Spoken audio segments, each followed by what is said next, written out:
You know the phrase. We've all heard it. And let's be real, we've all felt that little flash of frustration when it comes up, because I said so. It's a total conversation ender. But what if we could actually get underneath that feeling? Today, we're going to take a calm look at the psychology behind that one very powerful phrase. So why? Why does this one little sentence feel like such a complete shutdown? It's so much more than just the words, isn't it?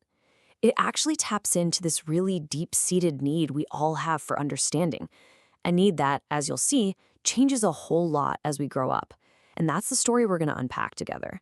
Okay, let's start with the big idea at the center of all this: intellectual authority.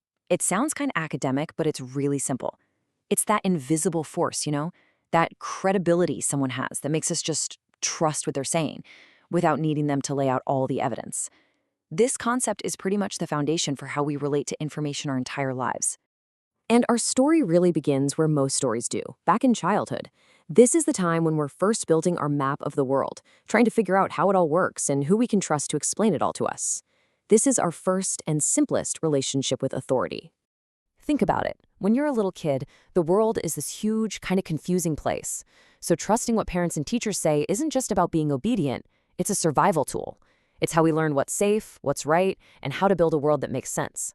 At this point in our lives, their authority isn't something they have to earn. It's just a given. This quote it nails that early mindset, doesn't it? Everything is so clear. The lines are drawn. The guides are trusted. The whole psychological deal is pretty straightforward. They have the knowledge, and our job is to listen and absorb it. It's actually a really necessary and peaceful way to start learning. But then, something starts to change, right? We all know this part of the story. We start to enter a totally new chapter in our psychological development. A time when that simple, easy contract just isn't quite enough anymore. The age of just accepting things starts to fade. And what this shows us is that this whole shift, it isn't just some teenage rebellion thing. It's a massive critical leap in how our brains work. As we head into our adolescent years, our brains literally develop the ability to think abstractly.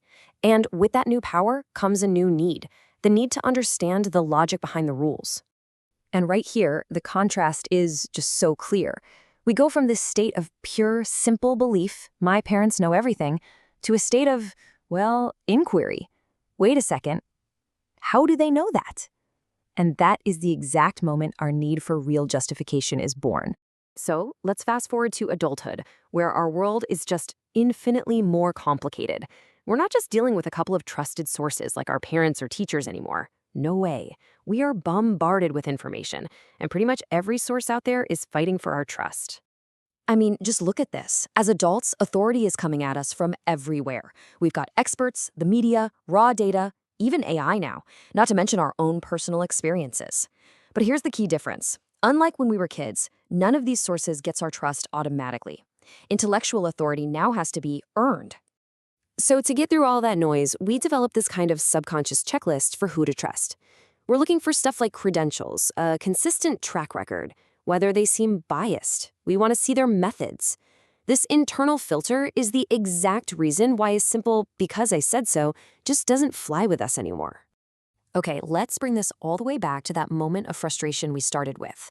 Now that we have this whole psychological journey in our minds, we can look at that interaction in a completely new way, from a place of calm understanding instead of conflict.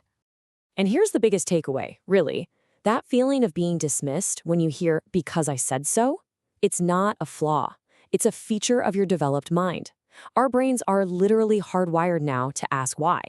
It's not about trying to reject authority. It's about our brain's deep-seated need for justification.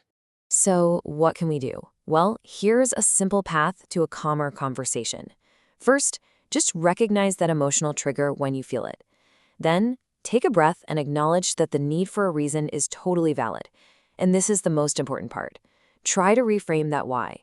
It's not an attack on authority. It's a request for understanding, a request for connection. So we'll leave you with this thought. Just understanding this psychological story gives us a brand new lens to see through, one that can turn a potential conflict into a real conversation. Knowing all of this, how will you answer the next time someone looks at you and asks, why?